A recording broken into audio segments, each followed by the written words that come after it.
കുറേ ദിവസം കൊണ്ട് മക്കൾ പറഞ്ഞുകൊണ്ടിരിക്കുകയാണ് വാഴ കാണാൻ പോകണമെന്ന്. വാഴ എന്നുള്ള പേര് കേട്ടപ്പോൾ അത്ര പോകാൻ തോന്നിയില്ല എന്നുള്ളതായിരുന്നു സത്യം. അങ്ങനെ അവരുടെ നിർബന്ധത്തിന് വഴങ്ങിയാണ് തലയോലപ്പറമ്പ് നൈസ് തിയേറ്ററിൽ വാഴ കാണാനായി ഞങ്ങൾ എത്തിയത്. ഞങ്ങൾ നേരത്തെ തന്നെ എത്തി സീറ്റൊക്കെ പിടിച്ച് നോക്കിയപ്പോൾ ബാക്കി സീറ്റുകളെല്ലാം കാലി.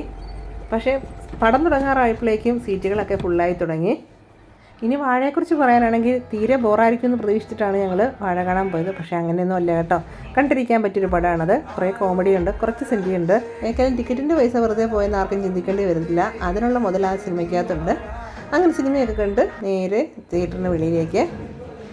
എന്നെപ്പോലെ വാഴ എന്നുള്ള സിനിമയുടെ പേര് കേട്ടപ്പോഴേക്ക് ഉള്ളിലായിരിക്കും എന്നൊരു ജഡ്ജ്മെൻറ്റ് നടത്തി പോകാതിരിക്കുന്ന ആരെങ്കിലും ഉണ്ടെങ്കിൽ എനിക്ക് അവരോട് ഒന്നേ പറയാനുള്ളൂ, അങ്ങനെയൊന്നുമല്ല. ഒരുപാട് ചിരിക്കാനുണ്ട് ഇതിനകത്ത്. ഒരു ചിരിപ്പടം ഇഷ്ടപ്പെടുന്നവർക്ക് പറ്റിയ സിനിമയാണിത്. പിന്നെ കുറച്ച് സെൻറ്റിമെൻറ്റ്സും ഉണ്ട്.